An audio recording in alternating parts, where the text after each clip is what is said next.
During a dinner night, she joked, "You're lucky I settled for you. I could have had my ex back anytime." Everyone laughed, except me. I just smiled. 2 days later, she found her credit cards removed from our joint account and a note, "Go get him then." Marriage is built on respect. That's what my father told me when I asked him the secret to his and Mom's 42-year relationship. "You can overcome almost anything if the respect is there," he said. "Without it, you've got nothing." I thought I understood what he meant. Turns out, I had to learn it the hard way. I met Claire 7 years ago at a friend's New Year's party. She was stunning in that effortless way, smart, confident, with a sharp wit that could cut glass. I was immediately drawn to her. We dated for 2 years before I proposed, and we've been married for just over 5 years now. Claire had been in a relationship with a guy named Mark before we met. They dated through college and for a couple of years after. According to Claire, they'd broken up because he wasn't ready to commit and she was. Mark had gone to work overseas after their breakup, and that was that. Or so I thought. For the most part, our marriage has been good. We both have solid careers. I run my own consulting business, and she's a marketing director at a major corporation. We bought a house 3 years ago, travel regularly, and generally enjoy our life together. Sure, we've had our rough patches, but what couple doesn't? The incident happened 3 weeks ago. We were hosting a dinner party for Claire's birthday. 8 guests including her sister Emma, her brother-in-law, and some close friends. The evening was going well. Good food, plenty of wine, lots of laughter. We were in the middle of dessert when the conversation turned to relationships. Emma was telling a story about a disastrous blind date she'd been on before meeting her husband. Everyone was sharing their dating horror stories, and the wine was flowing freely. "Remember Mark?" Claire's friend Tasha asked her, grinning. "Didn't he try to get back with you right before you met Rob?" Claire nodded, her cheeks flushed from wine. "Oh God, yes. He suddenly realized what he'd lost and came crawling back." "But you were already with Rob by then, right?" someone else asked. Claire hesitated. "Well, we had just started dating. Nothing serious yet." I frowned slightly. This was news to me. Claire had never mentioned Mark trying to reconcile. "Didn't he move back from London just for you?" Emma asked. Claire shrugged, taking another sip of wine. "He says that's why he came back." The conversation might have moved on, but then Tasha said, "I saw on Instagram he's single again. Still looking good too." That's when it happened. Claire looked across the table at me, a strange smirk on her face. "You're lucky I settled for you," she said with a laugh. "I could have had Mark back anytime." Everyone laughed. Everyone except me. I just smiled politely and excused myself to get coffee from the kitchen. As I stood there waiting for the coffee to brew, I replayed her words in my head. Settled for you. Not chose you or fell in love with you. Settled, like I was the consolation prize, the backup plan. When I returned with the coffee, the conversation had moved on. Claire was animated, telling a story about a work event, seemingly oblivious to the bomb she'd just dropped. I went through the motions for the rest of the evening, smiling, pouring drinks, playing the good host. But inside, something had shifted. After our guests left, Claire was tipsy and affectionate, apparently having forgotten her comment entirely. She tried to initiate intimacy, but I begged off, claiming I was tired from hosting. She fell asleep almost immediately, while I lay awake beside her, thinking. The next morning, Claire had a hangover and no memory of her settled for you comment. I didn't bring it up. I needed time to process, to figure out if this was just a thoughtless drunk remark or something more revealing. I spent the day going about my usual routine, but my mind kept returning to her words, to the casual way she'd said them, to the fact that she'd never told me about Mark trying to get back with her when we first started dating. That night, I checked our phone records online, something I'd never done before. What I found sent a chill through me. Regular calls to a number I didn't recognize, always during her lunch break, or when she knew I'd be busy with clients. The calls had been happening for months. I didn't confront her, not yet. Instead, I did some digging. The number belonged to Mark. He hadn't moved back overseas as Claire had led me to believe. He was living just 30 minutes away, working for a competing firm in the same industry as Claire. A cold sense of clarity washed over me. This wasn't just about a thoughtless comment at a dinner party. This was about respect, or rather, the lack of it. I spent the next day making preparations. Claire and I had joint accounts for household expenses, but we'd maintained separate accounts for our personal spending and savings. My business had its own accounts, of course. Claire had her own personal cell phone plan in her name, though we split the bill as part of our monthly budget. We'd set things up this way at the beginning of our marriage because it made sense for our financial situation. Now, I was grateful for the separation. I called my lawyer first, then my accountant. I explained the situation and asked for advice on protecting my assets while I figured out my next steps. Both advised caution and discretion. I decided on a measured approach. I removed Claire's credit cards from our joint household account and transferred them to her personal account instead. This wouldn't leave her without access to funds. She had her own money and cards linked to her personal account, but it would send a clear message that our financial entanglement was changing. I also removed my automatic contribution to our shared household account, transferring my portion of our monthly expenses to my personal account instead. That evening, Claire texted me, saying she'd tried to buy groceries with the joint account card, and it had been declined. I replied that I'd handle it when I got home. When I arrived, she was frustrated. My card was declined at the grocery store, she said. I had to use my personal card. What's going on with our joint account? I removed your cards from the joint account, I said calmly. I've also stopped my monthly transfers into it. She stared at me, bewildered. You did what? Why would you do that without talking to me first? Do you remember what you said at the dinner party? About settling for me? About how you could have Mark back any time? Her face fell. I said that? Rob, I was drunk. You know I didn't mean anything by it. I might have believed that, I said, if I hadn't found out about the calls. Color drained from her face. What calls? The ones to Mark, multiple times a week, for months, always when you knew I wouldn't be around. She sank into a chair. It's not what you think. We're just friends. Friends you hide from your husband? Friends you lie about? You told me he moved back overseas. I didn't want you to get the wrong idea. And what idea would that be, Claire? That my wife is maintaining a secret relationship with an ex she once considered choosing over me? She started crying, insisting there was nothing physical between them, that they were just close friends who understood each other. That I was overreacting. I left you a note, I told her. It's on your dresser. She went upstairs and returned with the envelope I'd left. Inside was a handwritten letter. Claire, I've removed your cards from our joint account and stopped my monthly contributions to it. Your personal accounts remain untouched, so you still have access to your own money. You said I was lucky you settled for me, and that you could have Mark back anytime.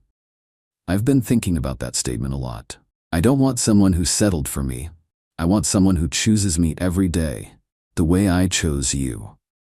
So here's your chance. Go get him then. I'll be staying at the lake house for a few days while you decide what you want. If it's Mark, I won't stand in your way. If it's our marriage, we have a lot to discuss.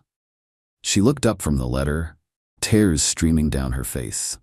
This is insane. You can't just change our financial arrangements because of one stupid comment and some friendly calls. I'm not cutting you off from money, I said. You have your own income and accounts. I'm just separating my finances until we figure this out. It's about respect, Claire. It's about honesty. It's about whether I'm your choice or your fallback plan. Of course you're my choice. I married you, didn't I? Yes, but now I'm wondering if that was because Mark wasn't available, not because I was who you really wanted. She tried to argue more, to explain away the calls, the common lies about Mark's location. But the damage was done. The trust was broken. I packed a bag and left for our lake house, a small property I'd inherited from my grandparents that we used for weekend getaways. The first night alone was the hardest. I questioned everything. My decision, our marriage, my own worth. Had I overreacted? Was I being too harsh? But then I'd remember her words, the casual cruelty of them, and the secretive calls, and I knew I'd done what I needed to do. The next day, I received a text from Claire. Please come home so we can talk about this like adults. This feels like punishment rather than problem solving. I didn't respond. This wasn't about punishing Claire. It was about giving both of us space to evaluate what we really wanted. On the second day, Claire called. "I'm coming to the lake house," she said when I answered. "We need to talk in person." "I'm not ready for that," I told her. "I need more time." How much time does it take to decide if you want to throw away a 5-year marriage over a stupid drunk comment? This isn't just about the comment, Claire. It's about the secrecy, the lies, the fact that you've been in regular contact with an ex you clearly still have feelings for. "I don't have feelings for him." Then why hide it? Why lie about where he lives? Why call him when you know I won't find out? She had no good answer for that. I stayed at the lake house for 4 days, using the time to reflect on our marriage. I realized there had been other signs of disrespect that I'd overlooked or excused. Subtle put-downs disguised as jokes. Dismissive comments about my business when talking to her corporate friends. Small lies about where she'd been or who she'd been with.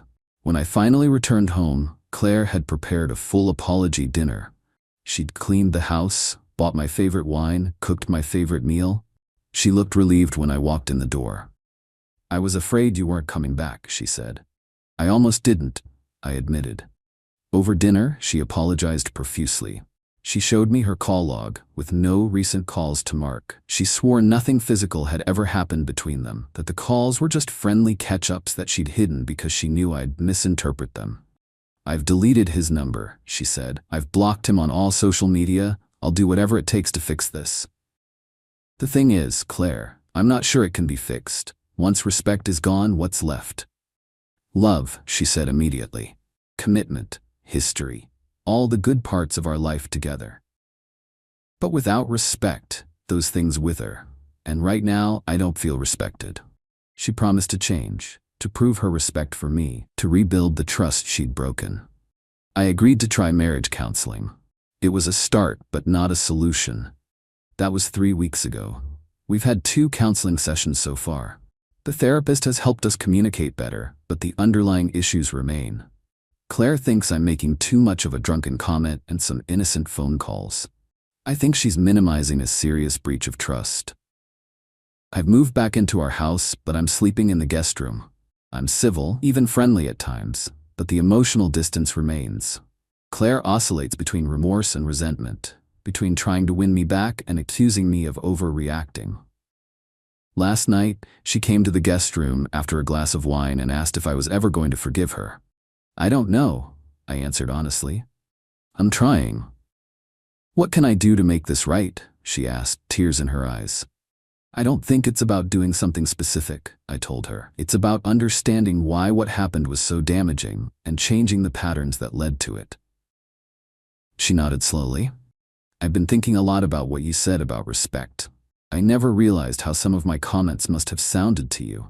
I thought I was just teasing." It was the first time she'd acknowledged the broader pattern, not just the specific incident. "Would you consider moving back to our bedroom?" she asked. "Not yet," I said. "I need more time." She accepted that answer without argument, which itself felt like progress. I don't know if our marriage will survive this. The trust is deeply damaged, and rebuilding it will take time and consistent effort from both of us. But for the first time in weeks, I feel like there's a possibility. What I do know is that I'll never again ignore the importance of mutual respect in a relationship. As my father said, without it, you've got nothing. And I deserve more than nothing. I deserve a partner who chooses me every day, who respects me completely, who would never, drunk or sober, suggest that she settled for me. Whatever happens with Claire, I've found my own self-respect again. And that, at least, is something worth holding on to. Update 3 months later. It's been 3 months since the dinner party incident, and several people have asked for an update, so here it is. Claire and I are still together, but our marriage has changed significantly. We've continued with counseling, weekly sessions that have been difficult but necessary. Through this process, several truths have emerged. First, Claire's relationship with Mark was more complicated than she initially admitted. While she maintains nothing physical happened, she eventually confessed that their conversations often veered into emotional territory that crossed boundaries. They reminisced about their past, complained about their present, and occasionally speculated about what-if scenarios. Not quite an emotional affair, but dancing right along the edge. Second, my reaction, removing her cards from our joint account, while less extreme than what some might have done, still came from a place of hurt rather than healthy communication. Our therapist pointed out that making unilateral financial decisions, even when legally within my rights, wasn't a constructive way to address relationship problems. I've acknowledged this, and we've since worked on better ways to communicate when feeling hurt or disrespected. The most significant revelation came during our 6th counseling session. When pressed about why she maintained secret contact with Mark, Claire finally broke down and admitted something she'd never told me. Mark had left her to take a job overseas, not the other way around, as she'd always claimed. He had returned to the States about 2 years ago and reached out to her. Her "I could have him back anytime" comment wasn't just disrespectful. It was a lie she told herself to protect her ego from the rejection she'd experienced years ago. This explained a lot about our relationship dynamic. Claire had been carrying this wound of rejection, trying to convince herself and others that she had been the one in control all along. My reaction to her dinner party comment had inadvertently exposed this vulnerability, which is partly why she responded with such defensiveness. Understanding this hasn't automatically fixed our problems, but it has changed how we approach them. Claire has started individual therapy in addition to our couples sessions, working through her issues with rejection and her tendency to use subtle put-downs as a defense mechanism. As for me, I've moved back into our bedroom, but intimacy is still a work in progress. Trust rebuilds slowly. We've established open phone policies by mutual agreement, not constant checking, but transparency about communications. She's been forthcoming about her interactions and whereabouts, not out of obligation but as a genuine effort to rebuild trust. We've also established clearer boundaries around how we speak to and about each other, both in private and in public. No more jokes at the other's expense. No more minimizing each other's concerns. No more secrets. The most encouraging sign came last weekend when Claire's company had their annual dinner. As we were getting ready, she said, "You know, I'm really lucky to have you." Then she caught herself and added, "Not lucky like I settled. Lucky like I got exactly what I wanted and needed, even if I didn't always know it." It was a small moment, but it felt significant. Evidence that she's becoming more mindful of her words and their impact. Are we completely healed? No. There are still difficult days, moments of doubt, old patterns that try to reassert themselves. The counselor has told us that rebuilding trust after this kind of breach typically takes 1 to 2 years of consistent work, not just 3 months. We're still in the early stages, and we both recognize that. But we're both committed to the process of rebuilding, and for now, that's enough to keep moving forward. We've restored our joint financial arrangements, though with more transparency and communication than before.